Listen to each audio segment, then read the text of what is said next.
All right, folks, I got Scott Martin with me here, past FLW Cup champion 2011. Scott, how you doing? Hey, I'm doing great. Doing absolutely great. I'm packing my truck as we speak. About to pull out of here and head about I don't know 800 miles north to Shreveport, Louisiana for hopefully cup number two. Yes, sir. And there's a lot of good crawfish and whatnot to eat up there. I guess that's not what you're going for, though. You got something else on your mind. What would a second Cup victory mean to you? Having won one before, does that breed complacency, or does that make you want another victory just all the more?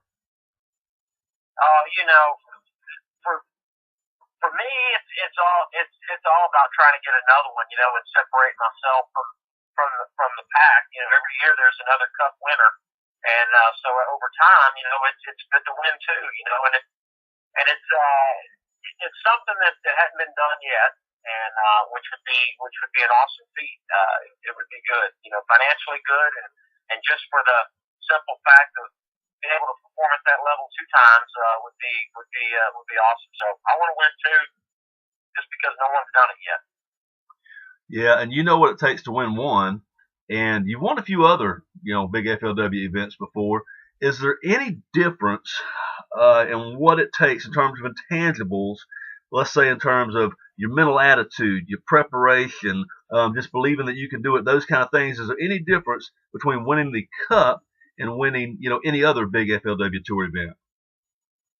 Well, winning any tournament, whether it's the Cup or one of the FLW Tour events, is extremely hard. Um, you got to be mentally prepared and mentally strong to perform at that level and to win at that level. But the Cup it's so much different in this way. The pressure of the money, okay, that's a life changing amount of money. I mean, right now they're giving away first place is $500,000. That's a big deal.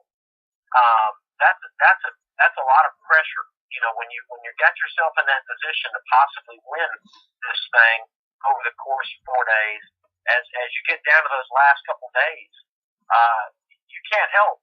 Guys always say, "Oh, I don't think about the money." Well, they're lying to themselves, because they do. It's hard not to. Then on top of that, to win the crown jewel of the sport, okay, that trophy is awesome.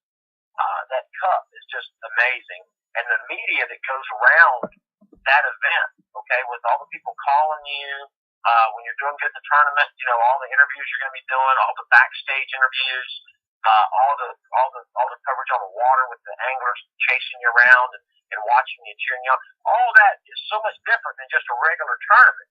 But that pressure right there is what you have to overcome. You got to be mentally tough. Well, have you gotten over there taking a look at the river this summer before the off limits period? Did you do any scouting over there ahead of time? I did.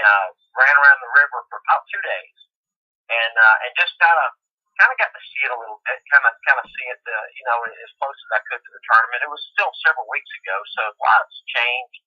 I know the water levels have come up, but for the most part, it just gives you that ability to navigate that river. There's so many backwater places there that you gotta really know the way in and out of these places. I run a Ranger boat with an Evinrude outboard, and I have put that thing through the ringer. When I was out there in April for a Bassmasters tournament, I jumped so many logs and bounced into so many of those things with that Evinrude that it held up fine. Everything's great, but you still want to be careful. You got to know your ins and outs. So going out there for a few days, like I did, and GPS and the quick ways in and out of these marshes is good, and just kind of seeing what's going on out there with the water and stuff. I mean, I don't expect to go back to any of the places that I caught a few fish really, and make maybe catch a whole bunch of fish. I don't think that was the reason.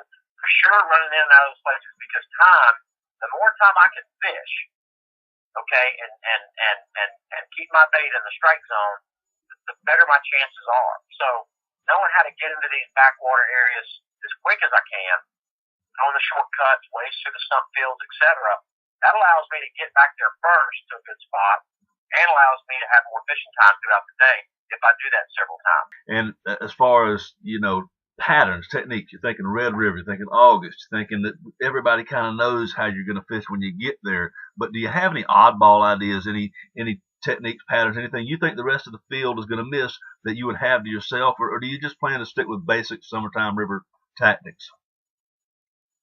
Well, the Red River is a type of fishery that you don't need to stray too far away from the norm to do well.